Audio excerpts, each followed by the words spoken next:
औज़ुबिल्लाहिमिनश्शैतानिर्रजीम बिस्मिल्लाहिर्रहमानिर्रहीम। अस्सलाम वालेकुम स्टूडेंट्स। आज केमिस्ट्री 10th क्लास के लेसन में हम लोग डिस्कस करने जा रहे हैं general properties of basis. Last lecture में हमने जनरल प्रॉपर्टीज़ ऑफ एसिड्स उनको स्टडी किया था। होप सो आप लोगों ने उन तमाम केमिकल रिएक्शंस की अच्छी सी प्रैक्टिस की होगी, क्योंकि जैसे कि आपको लास्ट लेक्चर में बता चुका था कि जितने भी केमिकल रिएक्शंस हैं ये उसी वक्त याद होंगे जब आप इनकी ज़्यादा से ज़्यादा प्रैक्टिस करेंगे। आज हम स्टडी करते हैं कि मुख्तलिफ़ किस्म के जो बेसिस होते हैं उनकी केमिकल प्रॉपर्टीज़ क्या हैं। केमिकल प्रॉपर्टीज़ में नंबर 1 पे है जी रिएक्शन विद एसिड्स। ये वही पॉइंट है जो कि लास्ट टाइम आपने लास्ट लेक्चर में एसिड्स की प्रॉपर्टीज़ पे पढ़ा था। Point number 3 reaction with basis था, अब है रिएक्शन विद एसिड्स। वही वाले रिएक्शन हम लिखेंगे जैसे कि हमारे पास एक बेस है सोडियम हाइड्रोक्साइड। जब ये रिएक्शन करेगी एक एसिड के साथ, हाइड्रोक्लोरिक एसिड के साथ, तो बन जाएगा सोडियम क्लोराइड और साथ बनेगा वाटर, न्यूट्रलाइजेशन रिएक्शन। ऐसे ही कॉपर ऑक्साइड जब रिएक्शन करता है सल्फ्यूरिक एसिड के साथ तो उसकी वजह से बनता है जी copper sulphate CuSO4 plus water H2O। ये दोनों न्यूट्रलाइजेशन के रिएक्शन हैं जो कि हमने लास्ट वाले टॉपिक में भी पढ़े थे। अब जो बेसिस होती हैं उनके नंबर 2 पे है जी रिएक्शन विद अमोनियम सॉल्ट्स। मुख्तलिफ किस्म के जो अमोनियम सॉल्ट्स होते हैं जब ये रिएक्शन करते हैं बेसिस के साथ तो वो मिलके बनाते हैं जी अमोनिया गैस।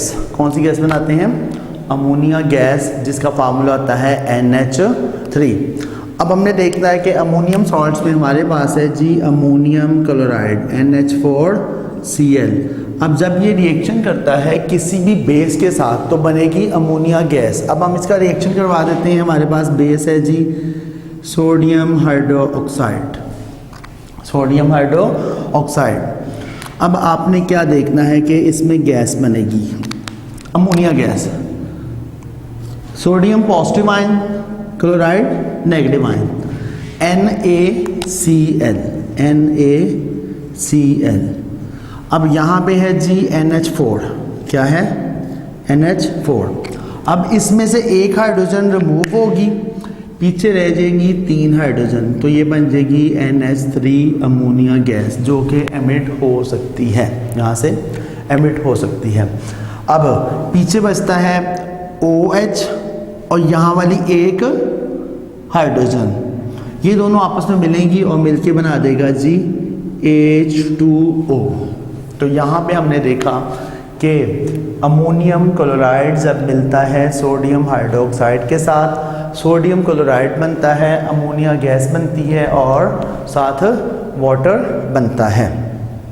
अब इसी तरह अमोनियम सॉल्ट्स की दूसरी मिसाल अगर हम लें तो वो है जी हमारे पास अमोनियम सल्फेट। वो क्या है जी? Ammonium sulphate NH4 whole twice SO4। अब जब अमोनियम सल्फेट का हमने रिएक्शन करवाना है किसी भी बेस के साथ तो उस वक्त भी बनेगी अमोनिया गैस। अब हम यहाँ पे बेस लेते हैं जी calcium hydroxide CaOH whole twice. अब ammonium sulphate NH4 whole twice SO4 plus calcium hydroxide जब ये रिएक्शन करेगा तो calcium positive ion, sulphate negative ion. Calcium जब रिएक्शन करेगा सल्फेट से तो बन जाएगा कैल्शियम सल्फेट। क्या बन गया? Calcium sulphate SO4 CaSO4। अब अमोनिया NH4 है, अमोनियम सॉल्ट है। अब यहाँ पे होल के बाहर है 2, यानी यहाँ पे अमोनियम सॉल्ट जो NH4 है अमोनियम आयन वो कितने हैं? 2 हैं।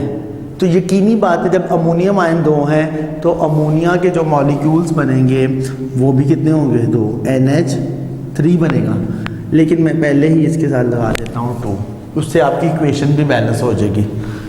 NH3 यहाँ पे था NH4 होल ट्वाइस है, यहाँ पे 2 NH3 बनेंगे तो 2 NH3 और साथ पीछे यहाँ पे जो 2 हाइड्रोजन निकलेंगे यहाँ से वो रिएक्शन करेंगे ऑक्सीजन के साथ और बना देंगे water H2O।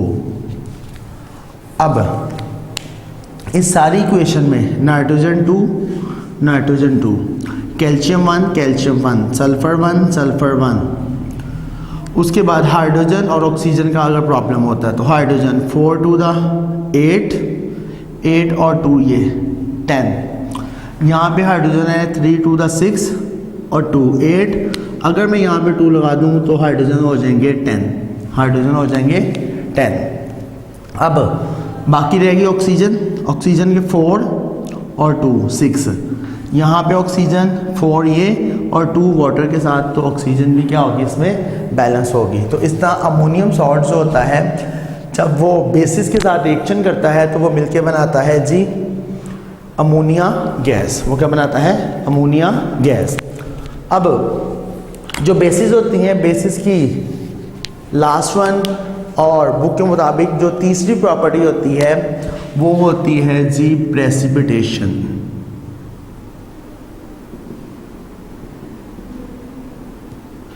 Precipitation of hydroxides.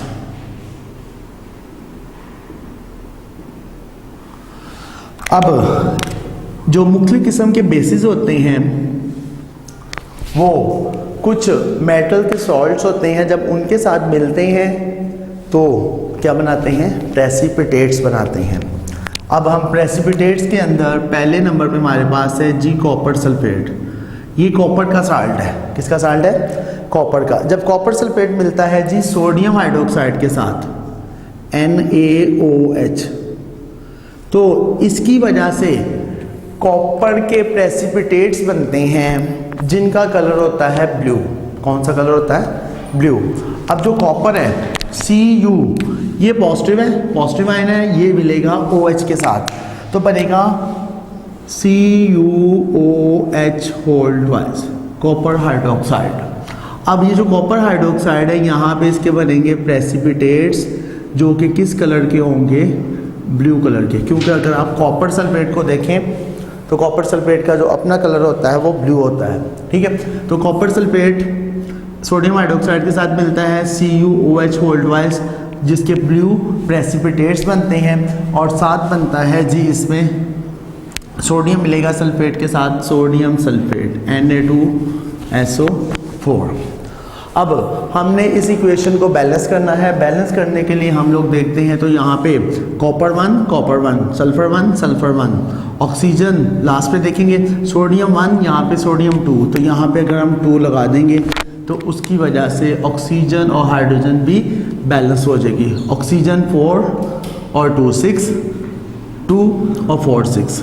उसके बाद हाइड्रोजन यहाँ पे 2 है, यहाँ पे हाइड्रोजन 2 है, तो ये इक्वेशन ऑलरेडी यहाँ पे 2 लगाने से सोडियम हाइड्रोक्साइड के साथ ये बैलेंस हो जाएगी। अब यही वाला जब सोडियम हाइड्रोक्साइड अगर हम इसको रिएक्शन करवाते हैं जिंक सल्फेट के साथ, किसके साथ रिएक्शन करवाते हैं? जिंक सल्फेट के साथ, यहाँ जिंक क्लोराइड के साथ, तो फिर उस वक्त भी इसके जो कहते हैं प्रेसिपिटेट्स बनेंगे ZnCl2 plus sodium hydroxide NaOH।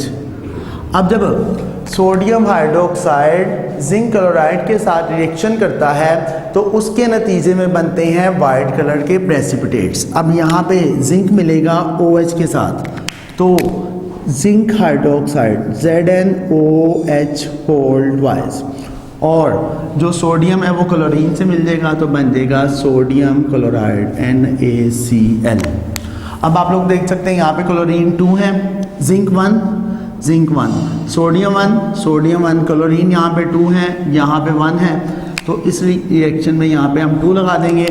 उसके बाद जो ऑक्सीजन है यहाँ पे 1, हाइड्रोजन भी 1, यहाँ पे ऑक्सीजन और हाइड्रोजन 2 है, तो इसलिए हमें इस रिएक्शन में शुरू में क्या लगाना पड़ेगा? 2। तो यहाँ पे जो जिंक हाइड्रोक्साइड बनता है, ये जो प्रेसिपिटेट्स होते हैं इनका कलर होता है वाइट। इसी तरह आपकी बुक पे मुख्तलिफ किस्म के रिएक्शंस लिखे हुए हैं विद हाइड्रोक्साइड्स, जिनकी आप लोगों ने प्रैक्टिस करनी है। आपको बताता चलूँ, इसमें मुख्तलिफ किस्म के जो एलिमेंट्स होते हैं वो मुख्तलिफ कलर के प्रेसिपिटेट्स बनाते हैं। जैसे आपको बता दूँ, जो FeCl3 है, जब ये रिएक्ट करता है सोडियम हाइड्रोक्साइड के साथ तो उसमें बनते हैं ब्राउन प्रेसिपिटेट्स। ऐसे ही फेरिक क्लोराइड के बाद जो नेक्स्ट फर्दर है फेरिक सल्फेट FeSO4, जब ये रिएक्ट करता है सोडियम हाइड्रोक्साइड के साथ तो ये बनाता है जी डर्टी ग्रीन कलर के प्रेसिपिटेट्स। तो यहाँ पे प्रेसिपिटेशन के अमल में मुख्तलिफ मेटल्स के जो सॉल्ट्स होते हैं वो मुख्तलिफ कलर्स के प्रेसिपिटेट्स बनाते हैं जब वो रिएक्शन करते हैं सोडियम हाइड्रोक्साइड के साथ। तो यहाँ तक जो कहते हैं बेसिस की जो केमिकल इक्वेशंस हैं वो एसिड्स के मुकाबले में थोड़ी शॉर्ट हैं, लेकिन आप लोगों ने इनकी ज़्यादा से ज़्यादा प्रैक्टिस करनी है ताकि आप लोग जो कहते हैं इनको अच्छी तरह याद कर सकें। होप सो आप लोगों ने बहुत अच्छी तरह इसको याद करना होगा। अस्सलाम वालेकुम, थैंक यू।